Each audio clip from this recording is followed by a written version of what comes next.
On the morning of April 22, 1942, a 27-year-old naval aviator entered the Grumman Aircraft Engineering Corporation manufacturing facility in Bethpage, New York. Lieutenant Commander Edward Henry O'Hare carried with him information that would fundamentally alter the trajectory of American naval aviation for the remainder of World War II. O'Hare wore the Medal of Honor, awarded by President Franklin Roosevelt just 24 hours earlier. His presence at the Grumman factory, however, had nothing to do with public relations or ceremonial duties. American fighter pilots were experiencing catastrophic losses in the Pacific theater. The aircraft they flew, the Grumman F4F Wildcat, could not match the performance characteristics of the primary Japanese fighter, the Mitsubishi A6M Zero. Naval commanders recognized this disparity. Statistics from the first 4 months of Pacific combat confirmed what pilots already knew from direct experience. The performance gap between American and Japanese fighters was resulting in unsustainable casualty rates. The Wildcat entered service with the United States Navy in 1940. At that time, it represented a significant advancement in carrier-based fighter design. The aircraft featured all-metal construction, retractable landing gear, and 6 Browning M250 caliber machine guns. The Wright R1820 Cyclone radial engine produced 1,200 horsepower. For its era, the Wildcat was a capable combat aircraft. By early 1942, however, the strategic situation had changed dramatically. The Japanese Zero had been operational since 1940, giving Japanese pilots 2 full years of combat experience refining tactics optimized for their aircraft-specific performance characteristics. The Zero could achieve a maximum speed of 350 miles per hour. The Wildcat's maximum speed was 318 miles per hour. This 32-mile-per-hour difference seems marginal, but in aerial combat, such gaps become decisive. More problematic was the climb rate differential.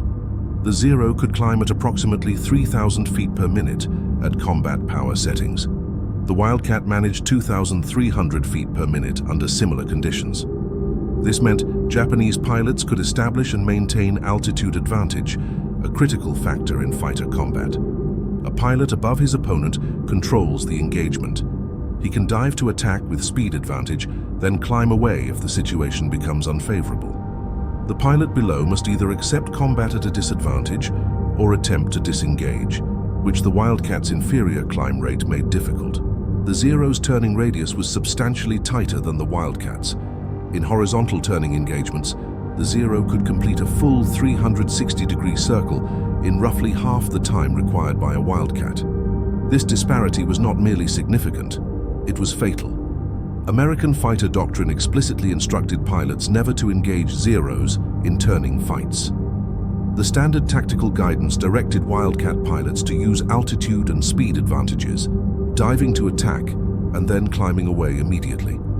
This hit-and-run approach, known as boom and zoom tactics, represented the only reliable method for Wildcat pilots to survive engagements with Zeros. The problem was that the Wildcat lacked sufficient performance margin to reliably execute this doctrine. Zeros could follow Wildcats through dives. Zeros could catch Wildcats during climbouts. The tactical manual's guidance was theoretically sound, but the aircraft lacked the performance to implement it consistently. This forced American pilots into exactly the type of combat their doctrine warned against: close-range turning fights, where the Zero's superior maneuverability became dominant. Between December 7, 1941, and April 1942, the United States Navy lost 42 F4F Wildcats in air-to-air combat in the Pacific theater. Each loss represented not merely an aircraft, but a trained pilot who had completed months of flight training at substantial cost.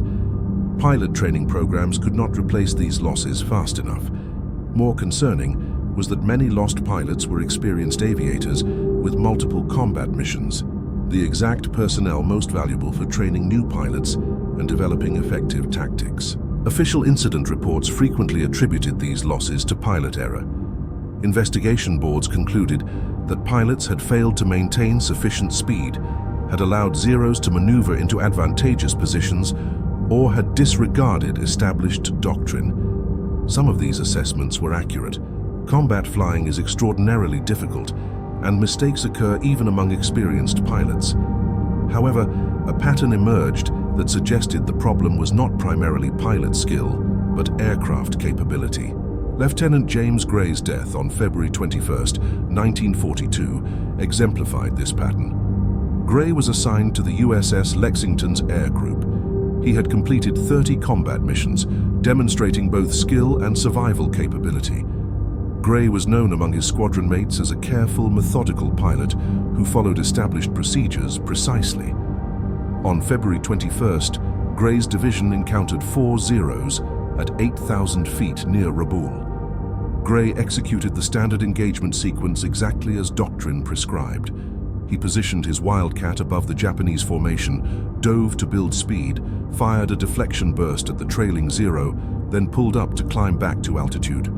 The tactic was textbook correct. The execution was flawless. The aircraft performance was inadequate. Gray's Wildcat could not climb fast enough to regain safe altitude before the remaining Zeros repositioned. One Zero reversed course, dove on Gray from above, and shot him down before he could reach the safety of altitude and speed. Gray's wingman witnessed the entire engagement. His after-action report stated explicitly that Gray had followed all prescribed tactical procedures. The Wildcat simply lacked sufficient power to execute the climb-out phase of the engagement before the Zeros could respond. The official investigation concluded otherwise. The final report stated that Gray should have maintained higher speed during the climb, should have anticipated the Zero's response, should have done something differently. Gray's wingman disagreed with this assessment in his statement, noting that the fundamental issue was aircraft performance, not pilot skill.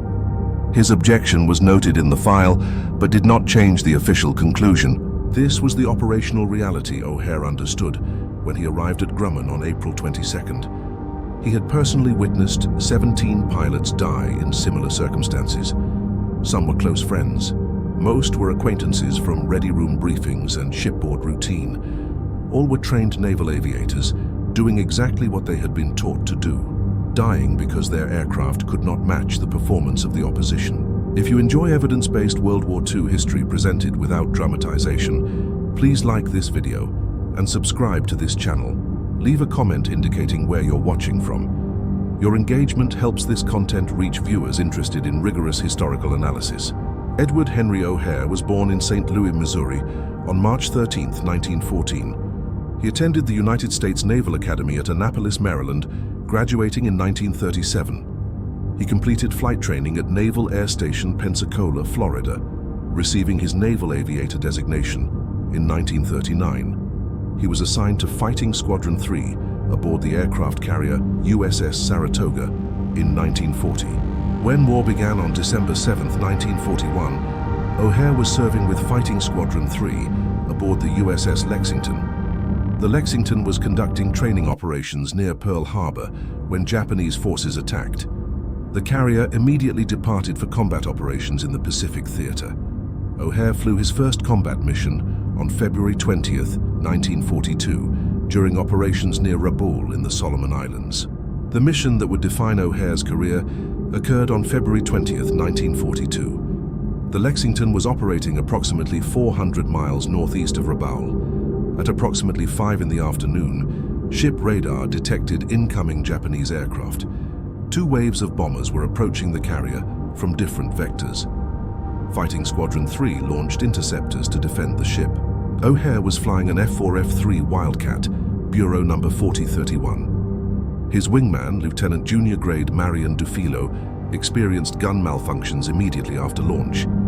Dufilo's weapons were inoperative, leaving O'Hare as the only functional fighter between 9 Mitsubishi G4M bombers and the Lexington.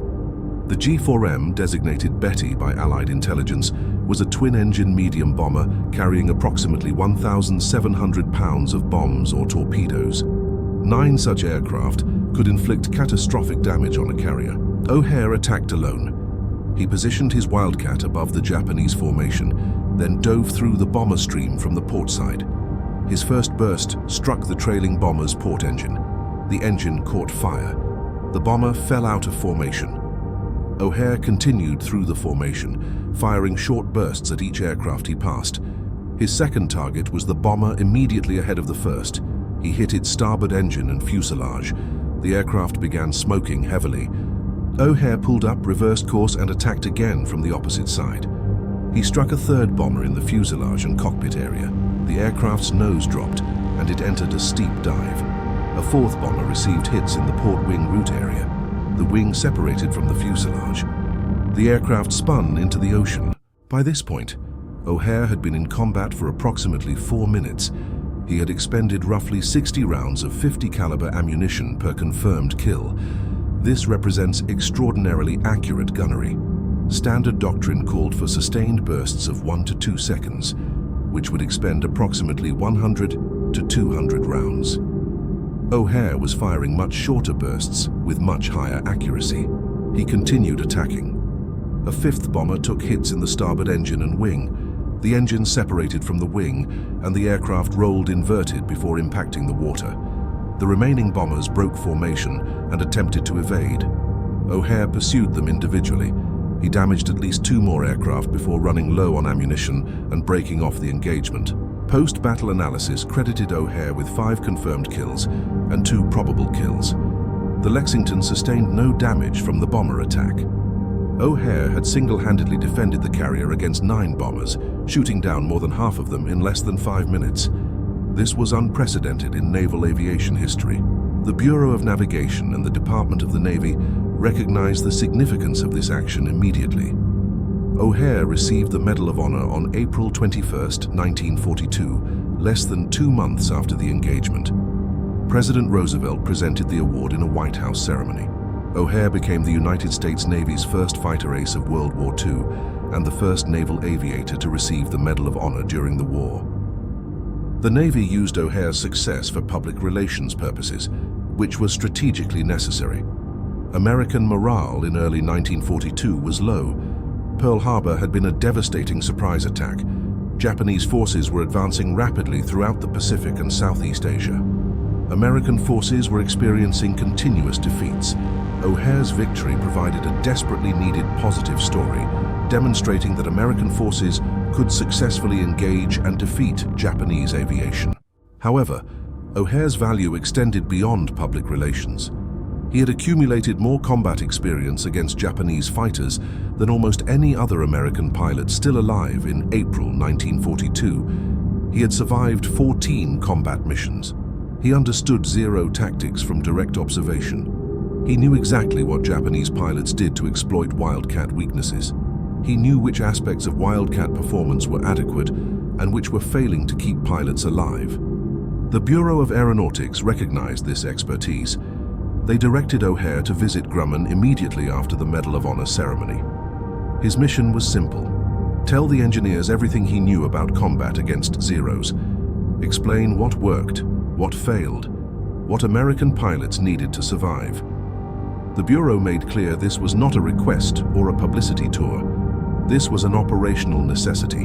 American pilots were dying because their aircraft were inadequate. O'Hare had survived and could explain why.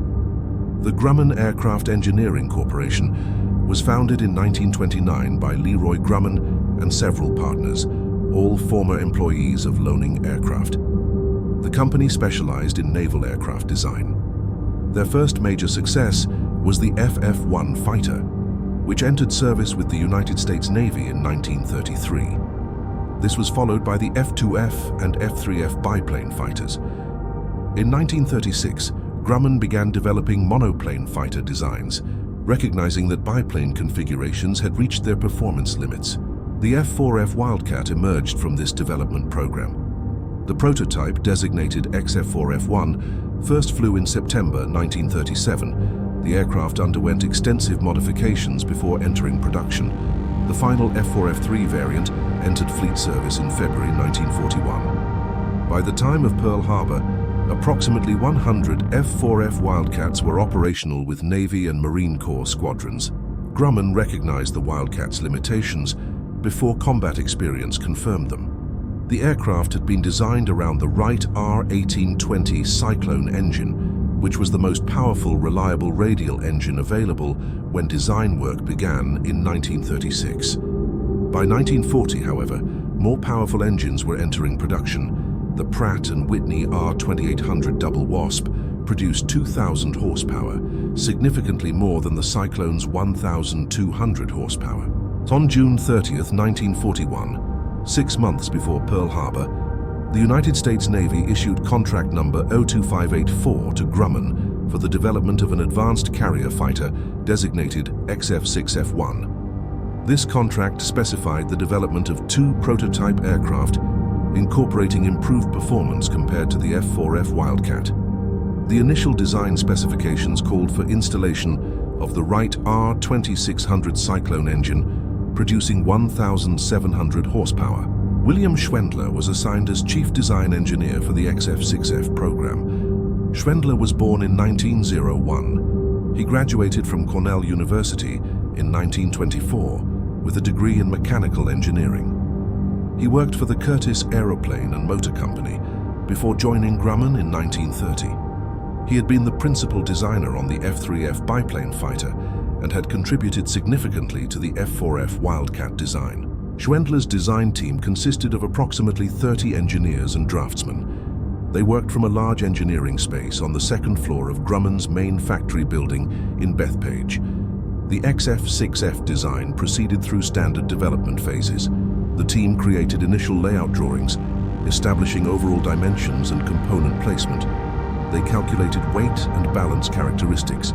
They designed structural components capable of withstanding carrier landing loads and combat maneuver stresses. The initial XF6F1 design incorporated several improvements over the F4F Wildcat. The fuselage was longer, providing better internal volume for fuel and equipment. The wingspan was wider, increasing lift and improving high-altitude performance.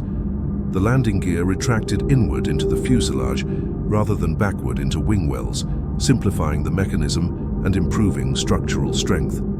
The cockpit was positioned higher in the fuselage, improving pilot visibility. However, the initial design retained many Wildcat characteristics. The engine was still a Wright radial, though more powerful than the Wildcat's power plant. The armament remained 650 caliber machine guns. The overall configuration was conservative, representing an evolutionary improvement rather than a revolutionary redesign. The first XF6F1 prototype was under construction in early 1942, when combat reports from the Pacific began arriving at the Bureau of Aeronautics. These reports consistently indicated that American fighters were underperforming against Japanese aircraft. The Zero was faster, climbed better, and turned tighter than the Wildcat. American pilots were developing tactics to compensate for these deficiencies, but tactics alone could not overcome fundamental performance gaps. The Bureau of Aeronautics recognized that the XF6F program needed modification. The Wright R2600 engine, while more powerful than the Wildcat's R1820, might still be insufficient. More power was available from the Pratt & Whitney R2800 Double Wasp, but installing this engine would require extensive redesign. The R2800 was larger and heavier than the R2600. It required a different engine mount, a larger propeller, reinforced airframe structure to handle increased torque and vibration. Making these changes would delay the program. The first prototype was scheduled to fly in June 1942. Redesigning for a different engine would push the first flight back by at least 2 months, possibly longer. Production would be delayed accordingly.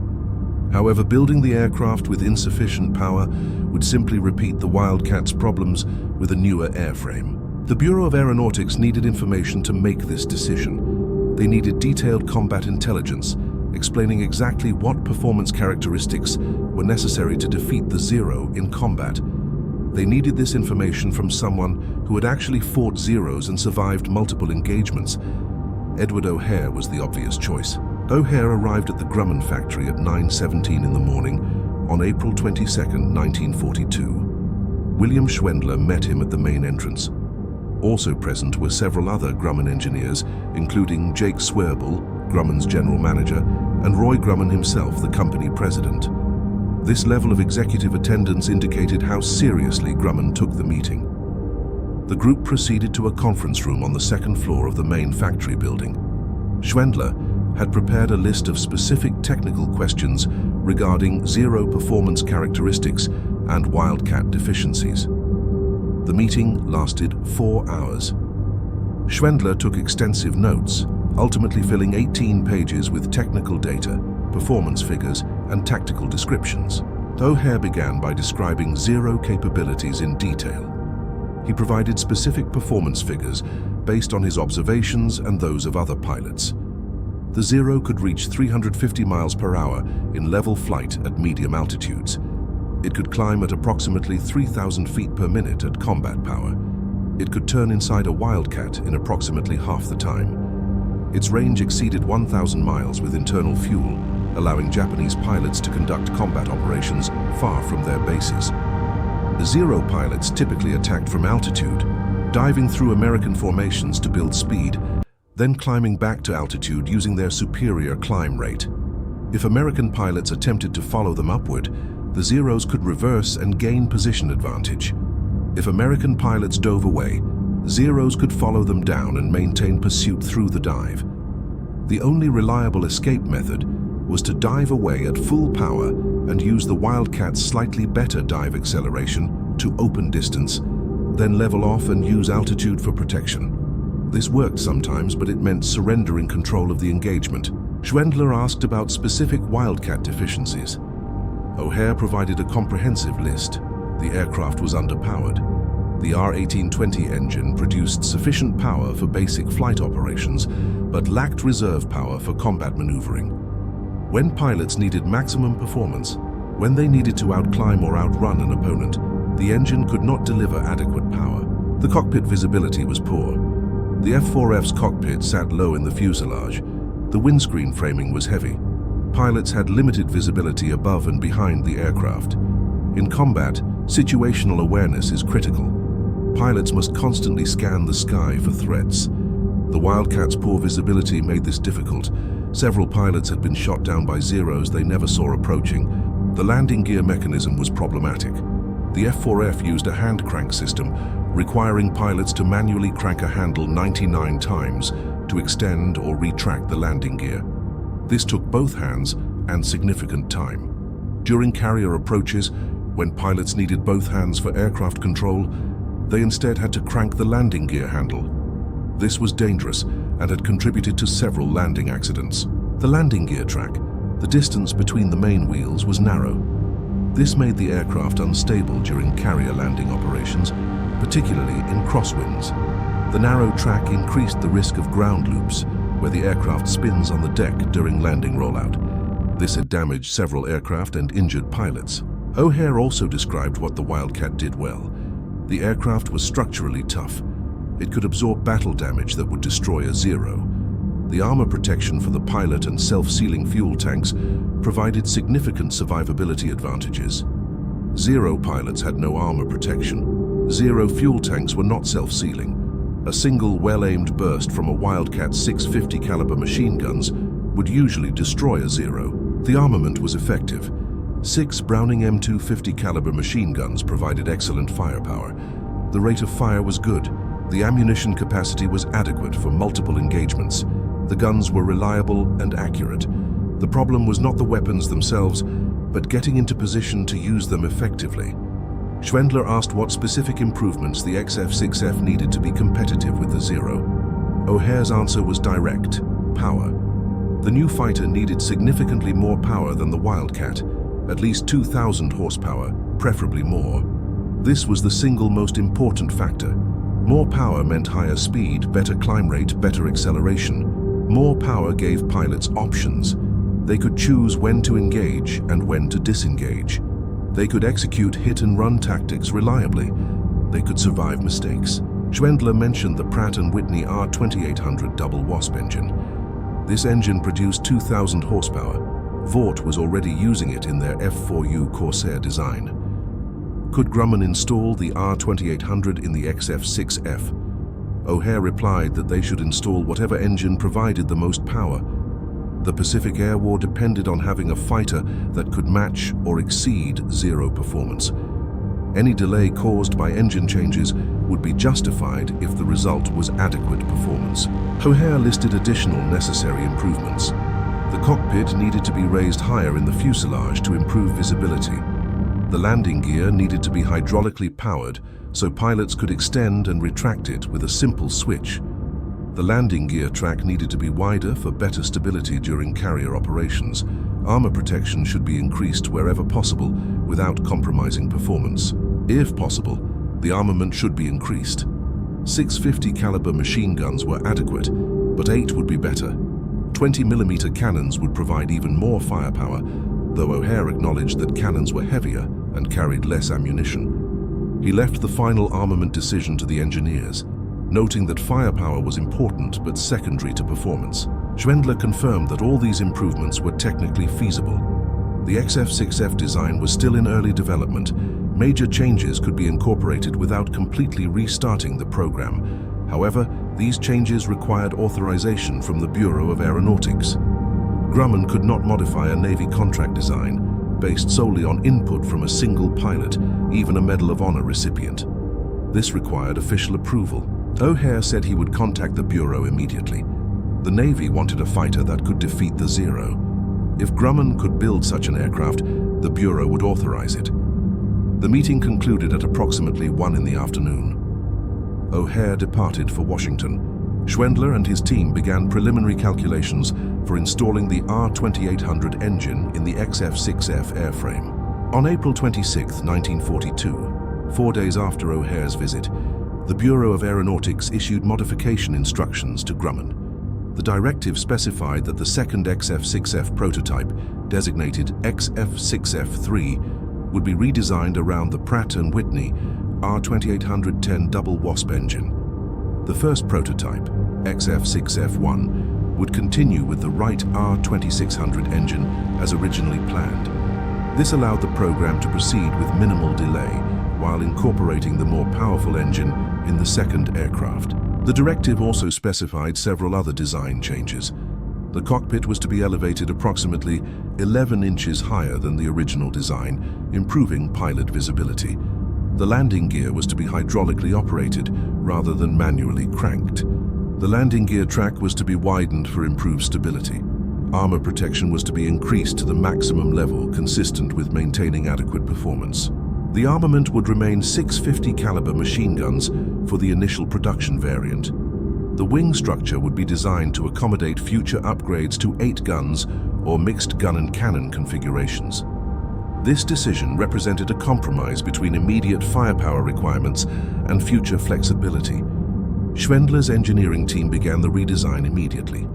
Installing the R2800 engine required extensive modifications.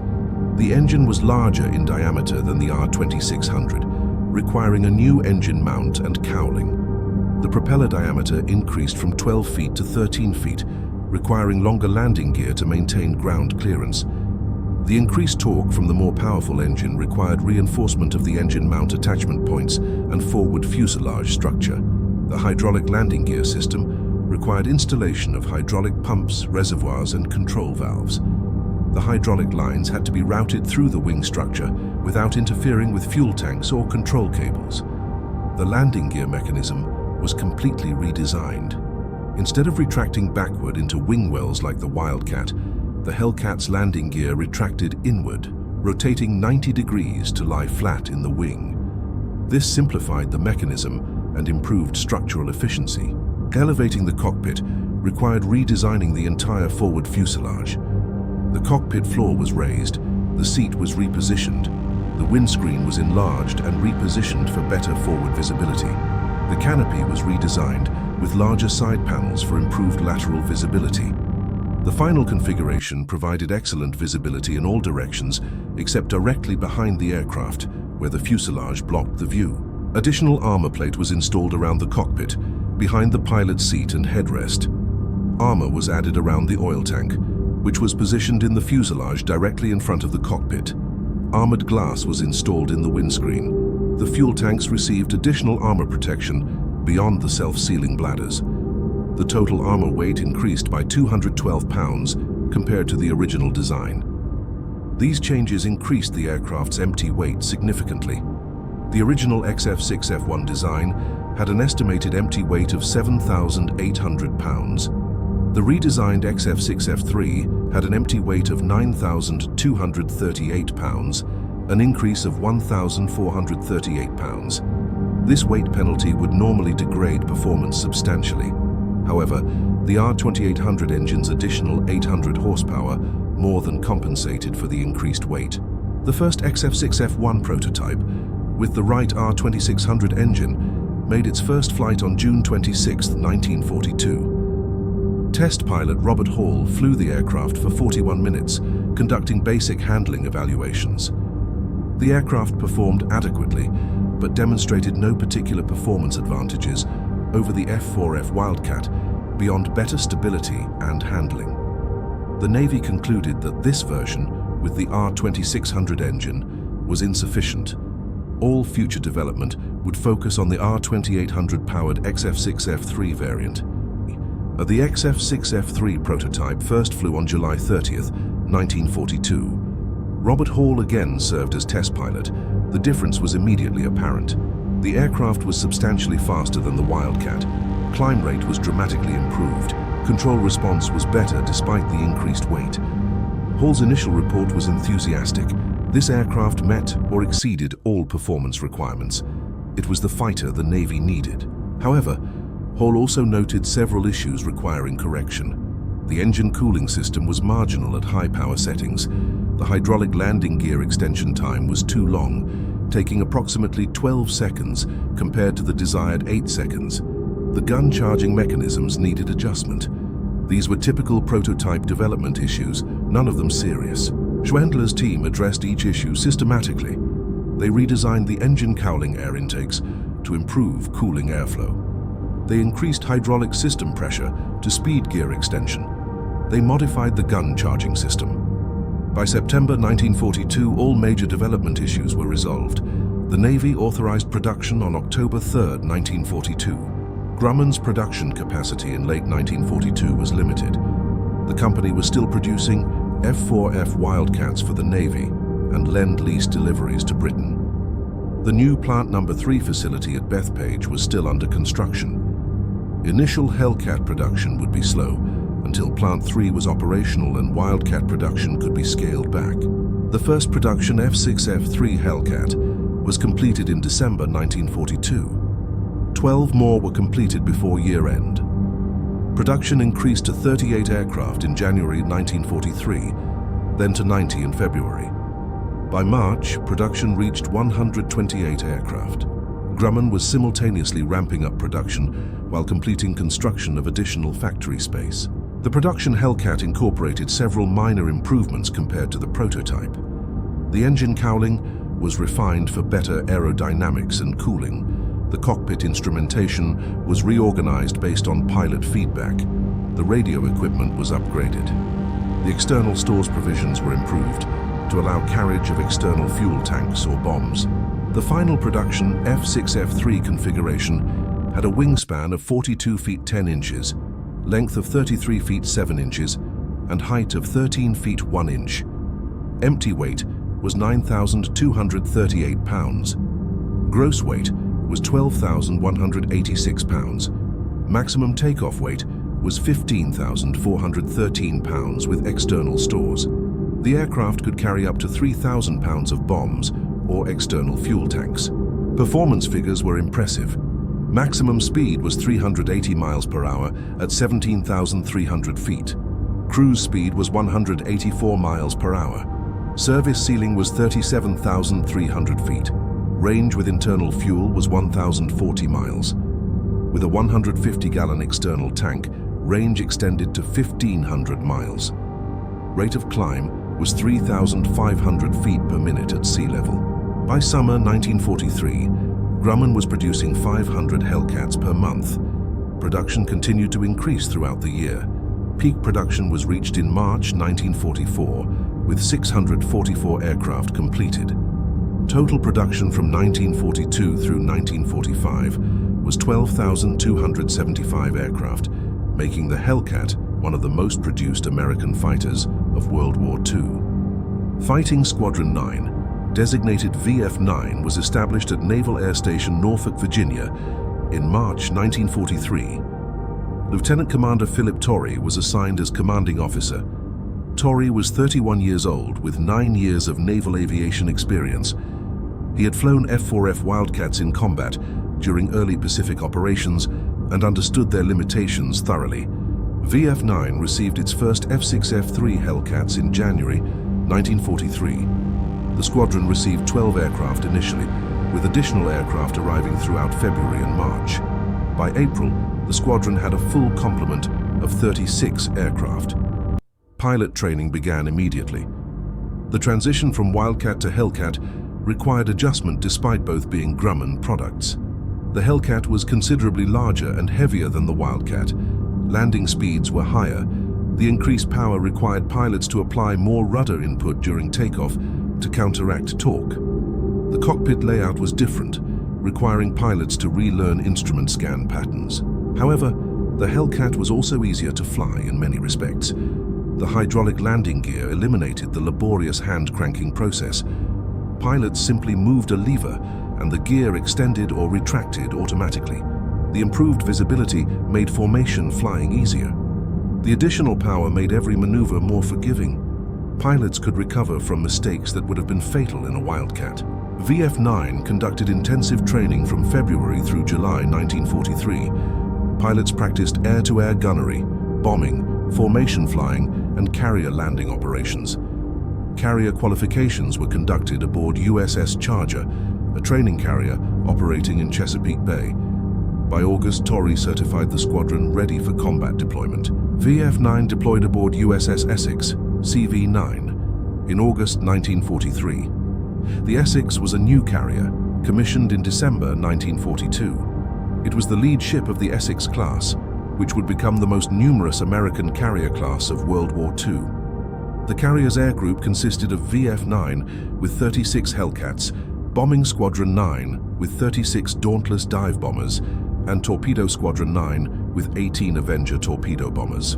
The Essex departed Norfolk on August 10, 1943, as part of Task Force 15. This task force also included carriers USS Yorktown and USS Independence, plus escorting cruisers and destroyers.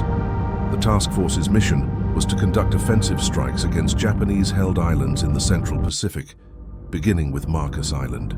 Marcus Island, designated Minami Torishima by Japan, is located approximately 850 miles northwest of Wake Island. The island is small, roughly 1 square mile in area, but held strategic value as a forward radar and communication station. Japanese forces maintained an airfield with approximately 35 aircraft, mostly Mitsubishi A6M Zeros, plus anti-aircraft batteries and early warning radar. Task Force 15 approached Marcus Island during the night of August 30th, arriving at launch position at 4 in the morning on August 31st. The carriers began launching aircraft at 4:15. Torrey led VF9 off the Essex, with Commander Charles Crommelin leading VF5 from Yorktown. The Hellcats formed up in the pre-dawn darkness and proceeded toward Marcus Island. The formation arrived over the target at 5:50 in the morning. Visibility was excellent. The island was clearly visible below, with aircraft visible on the airfield and buildings scattered across the terrain. Torrey's division attacked first, diving from 12,000 feet with the rising sun behind them. Japanese forces were caught completely by surprise. No defending fighters launched. Anti-aircraft fire began several seconds after the first Hellcats commenced their attack runs. Torrey's division destroyed 6 aircraft on the ground during their first pass. They climbed back to altitude and repositioned for a second attack. By this time, the entire strike force was engaged. Bombers were hitting fuel storage tanks and supply buildings. Other fighter divisions were strafing aircraft and defensive positions. The island was covered in smoke and fire within minutes. 2 Hellcats were lost to anti-aircraft fire during the attack. Ensign Donald Gordon was hit by 40mm fire and crashed into the ocean approximately 1 mile from the island. He did not survive. Lieutenant Junior Grade Richard Batten was hit in the engine and forced to ditch near the task force. He was rescued by a destroyer 3 hours later. No Japanese fighters succeeded in taking off during the raid. The attack destroyed approximately 30 aircraft on the ground, damaged most of the island's facilities, and eliminated Marcus Island as an effective forward observation post. The raid was considered a complete success. More importantly, the Hellcat had proven itself in its first combat operation. The aircraft performed exactly as designed, fast, powerful, and capable of absorbing battle damage. The next significant engagement occurred on September 1st, when Hellcats from USS Independence intercepted a Japanese Kawanishi H-8K flying boat near Howland and Baker Islands. Lieutenant Junior Grade Richard Lowish and Ensign Arthur Nyquist engaged the aircraft, which was conducting reconnaissance of the area. The Kawanishi was a large four-engine flying boat, well armed with defensive turrets. Lowish attacked from above and behind, avoiding the defensive gun's field of fire. He fired a sustained burst into the starboard wing and fuselage. The Kawanishi caught fire and descended toward the ocean. Nyquist followed, firing into the port wing. The flying boat hit the water at high speed and broke apart. This was the first confirmed aerial victory for the F6F Hellcat. More combat followed rapidly. On October 5, 1943, carrier task forces struck Wake Island. 4 carriers participated: Essex, Yorktown, Lexington, and Cowpens. The combined air groups included approximately 150 Hellcats. Japanese forces defending Wake included approximately 34 Zero fighters. The Japanese mounted an aggressive defense. Zero pilots attempted to intercept the American strike aircraft before they reached Wake. Extended air battles developed approximately 50 miles from the island. The Hellcats engaged the Zeros using the tactics American pilots had developed while flying Wildcats. Maintain altitude and speed advantage. Attack in pairs using mutual support. Avoid extended turning engagements. The tactics worked far better with Hellcats than they ever had with Wildcats. When Zeros attempted to climb to engage American bombers, Hellcats dove on them with speed advantage. When Zeros attempted to escape by diving away, Hellcats followed them down and maintained pursuit. The performance gap that had previously favored Japanese aircraft was now reversed. The battle results were decisive. American pilots claimed 22 Zero fighters destroyed. 6 Hellcats were lost, 4 in air combat and 2 to anti-aircraft fire. The kill ratio of approximately 3.7 to 1 was significantly better than any previous large-scale engagement between American and Japanese fighters in the Pacific Theater. The Battle of the Philippine Sea, which occurred on June 19th and 20th, 1944, became the defining engagement for the F6F Hellcat. This battle, informally known as the Great Marianas Turkey Shoot, demonstrated the complete reversal of Pacific air superiority that had occurred since 1942. By June 1944, American carrier forces had grown substantially. Task Force 58, commanded by Vice Admiral Mark Mitchell, consisted of 15 carriers organized into 4 task groups. The fleet included 7 Essex-class fleet carriers, 8 light carriers, 7 battleships, and numerous cruisers and destroyers. The carrier air groups fielded approximately 480 F6F Hellcats, significantly outnumbering Japanese air strength. Japanese forces defending the Marianas Islands included 9 carriers with approximately 370 aircraft total. However, Japanese naval aviation had been severely weakened by losses at Midway in June 1942 and during the Solomon Islands campaign through 1943. Most experienced pilots had been killed. Replacements received abbreviated training due to fuel shortages and aircraft losses.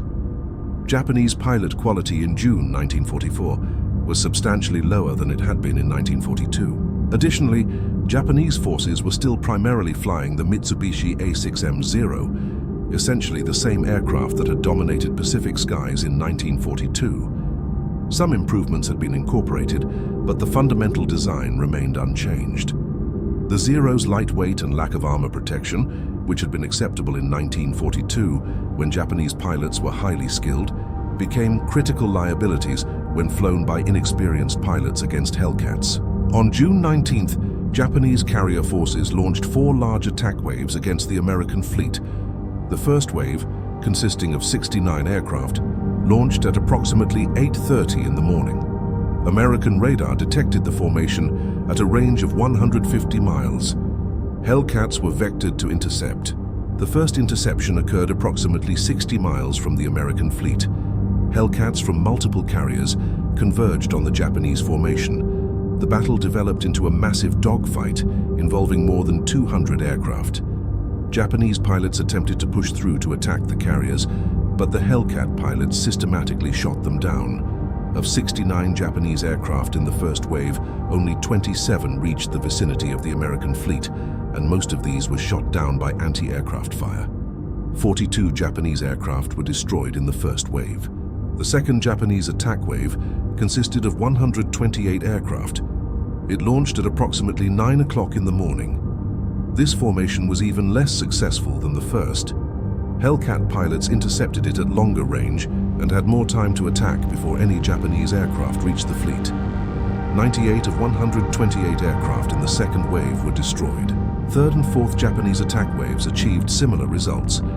By the end of June 19th, Japanese carrier aviation had lost 240 aircraft.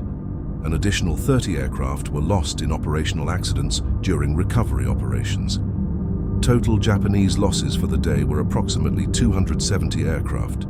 American losses were 29 aircraft, most destroyed by anti-aircraft fire rather than Japanese fighters.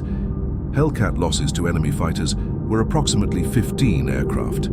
The kill ratio was approximately 18-1, the most lopsided aerial victory in naval history to that point.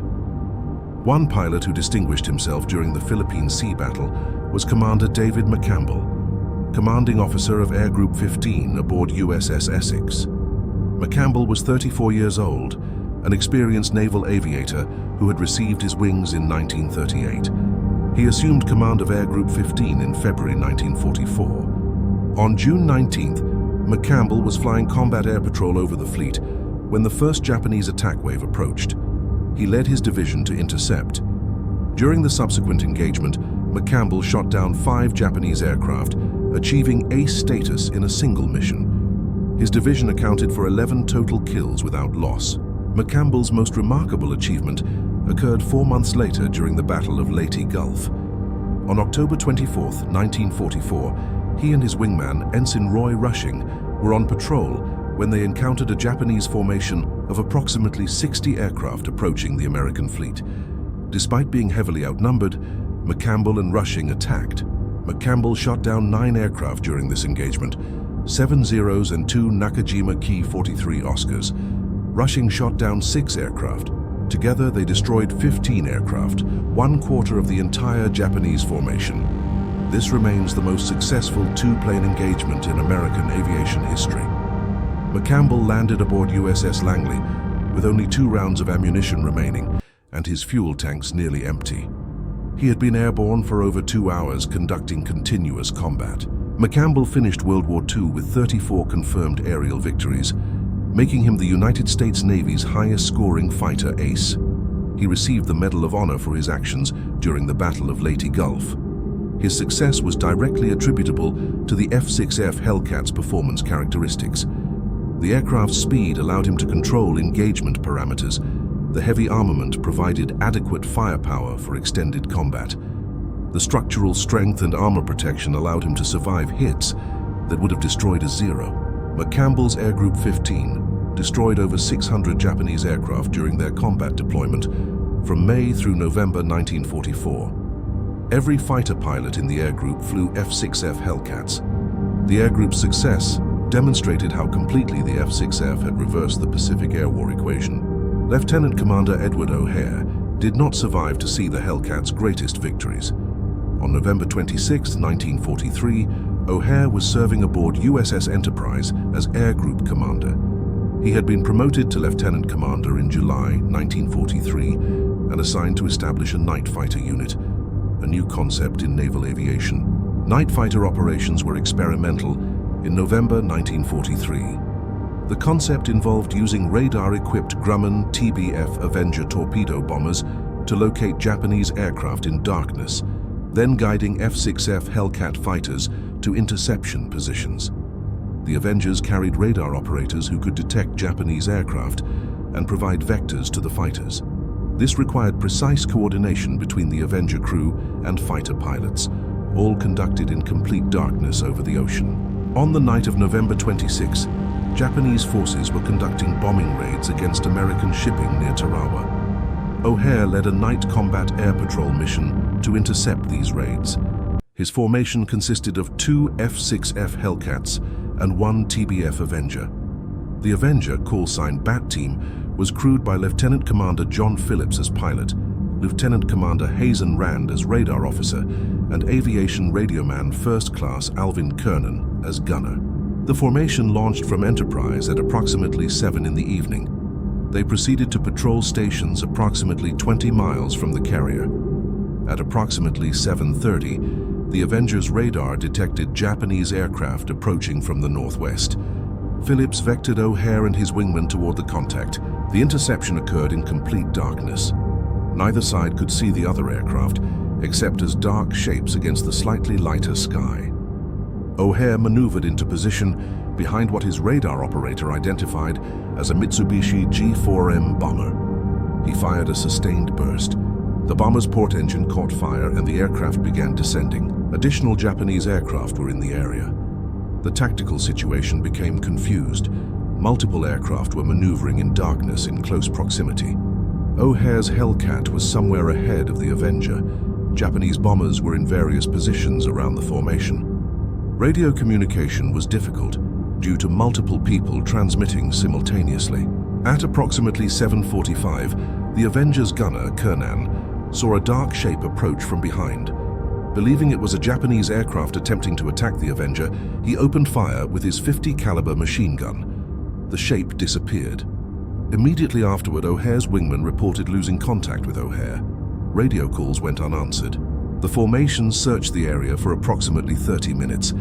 They found no trace of O'Hare or his aircraft. Low on fuel, they returned to Enterprise. Search operations were conducted the following day, but found no wreckage or debris. O'Hare was declared missing in action, presumed dead. The official investigation examined several possibilities. O'Hare may have been shot down by defensive fire from a Japanese bomber. He may have been hit by friendly fire from the Avenger's gunner. He may have experienced mechanical failure or spatial disorientation in darkness.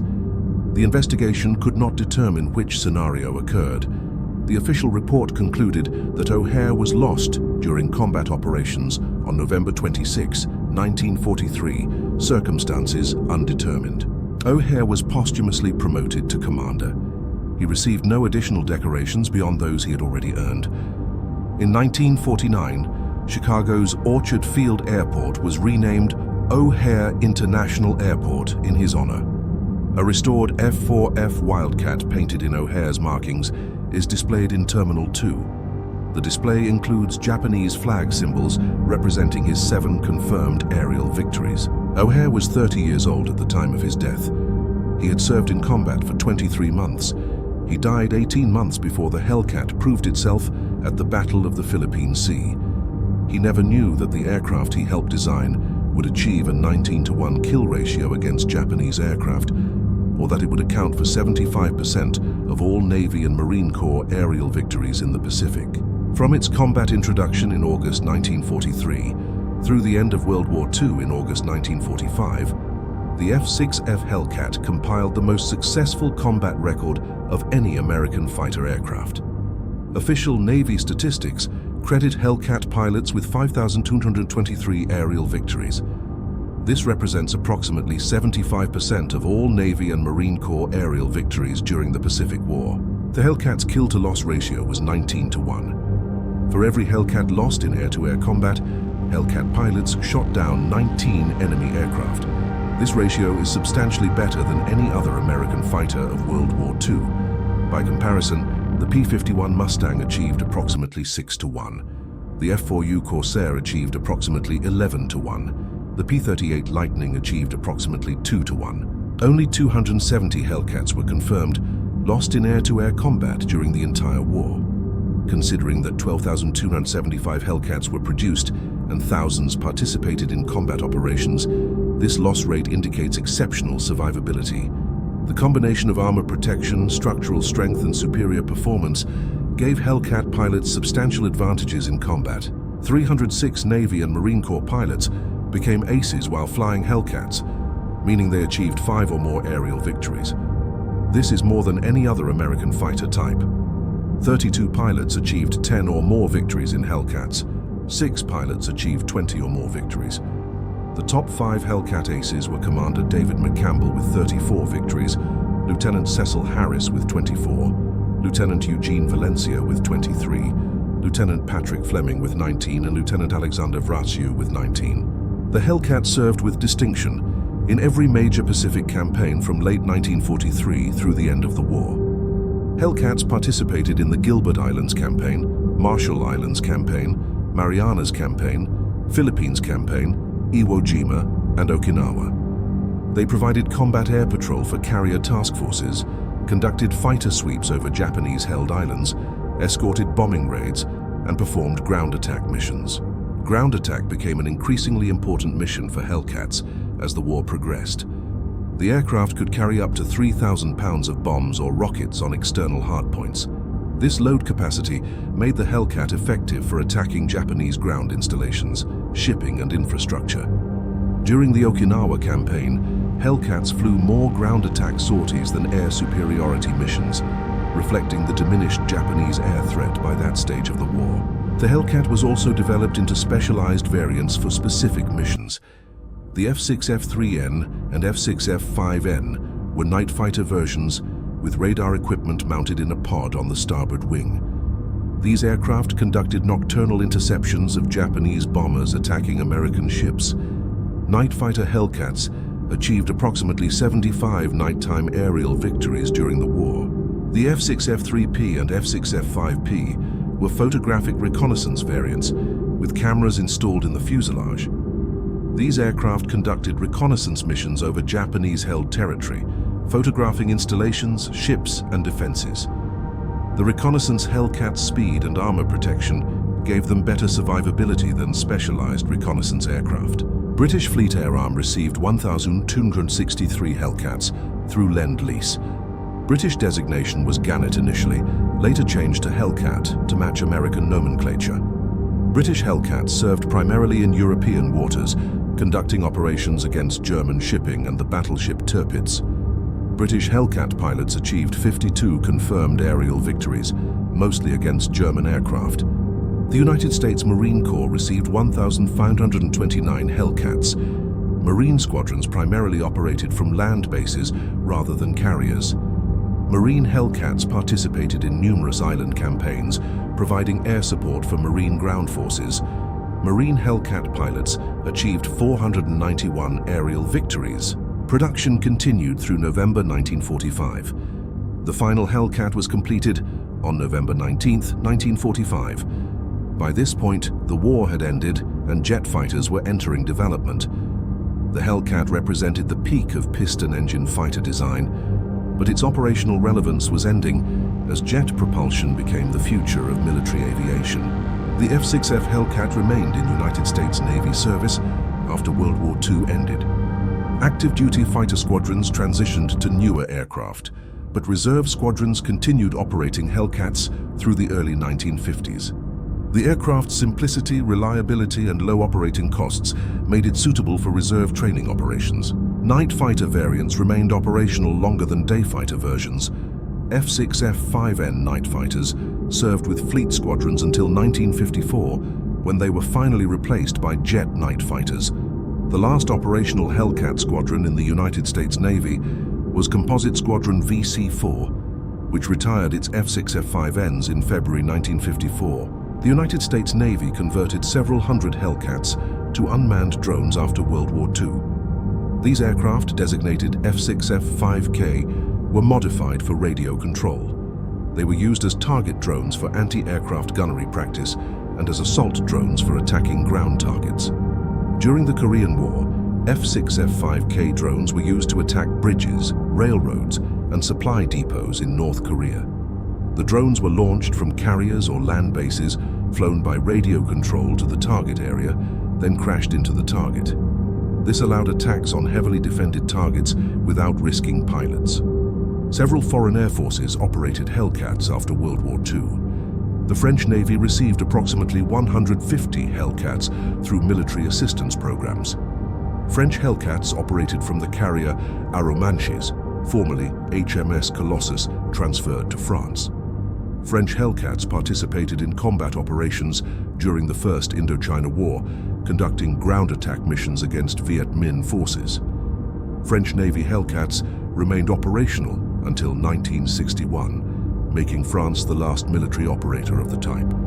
The Uruguayan Air Force received 10 Hellcats in 1951. These aircraft served with Escuadrilla Aeronáutica de Exploración y Combate until 1961. Uruguay operated Hellcats longer than any other nation except France. The Argentine Navy received approximately 28 Hellcats between 1947 and 1950. These aircraft operated from land bases and from the carrier ARA Independencia, formerly HMS Warrior. Argentine Hellcats were retired in the mid-1950s. Several other nations received small numbers of Hellcats for evaluation or limited service. Paraguay received 2 aircraft. Mexico received no aircraft, but trained pilots on Hellcats in the United States. Thailand evaluated several aircraft, but did not adopt the type. By the early 1960s, all military Hellcat operations had ceased. The aircraft was obsolete for modern combat. Jets had superior performance in every category. The piston-engine fighter era had ended. Many Hellcats were scrapped for aluminum. Others were sold as surplus to civilian collectors. Today, approximately 10 F6F Hellcats remain airworthy. These are owned by museums, commemorative air forces, and private collectors. 7 are based in the United States, 2 in Canada, 1 in the United Kingdom. These aircraft regularly participate in air shows and commemorative events, keeping the Hellcat's history visible to modern audiences. More than 20 Hellcats survive in museums worldwide in non-flying condition. The National Naval Aviation Museum in Pensacola, Florida, displays several Hellcats, including Commander David McCampbell's aircraft, Mincy III, with 34 victory markings. The National Museum of World War II Aviation in Colorado Springs displays an F6F-5 in Korean war drone configuration. The Imperial War Museum in London displays a former Royal Navy Hellcat. The F6F Hellcat's success derived from systematic integration of combat experience into engineering design. This process began with Edward O'Hare's April 1942 meeting with Grumman engineers and continued throughout the aircraft's development program. The result was an aircraft optimized for the specific combat conditions of the Pacific Theater. The most significant design feature was the Pratt & Whitney R2800 engine installation. This engine provided sufficient power to exceed zero performance in the critical parameters of speed and climb rate. Speed advantage allowed Hellcat pilots to control engagement timing. They could choose when to attack and when to disengage. Climb rate advantage eliminated the Zero's ability to maintain altitude superiority, which had been a decisive advantage in earlier combat. The improved cockpit visibility addressed a specific tactical requirement identified by combat pilots. Being able to see threats earlier provided critical seconds for response. The elevated cockpit position gave Hellcat pilots better visibility than Zero pilots, reversing a previous disadvantage. The hydraulic landing gear eliminated a dangerous distraction during carrier approaches.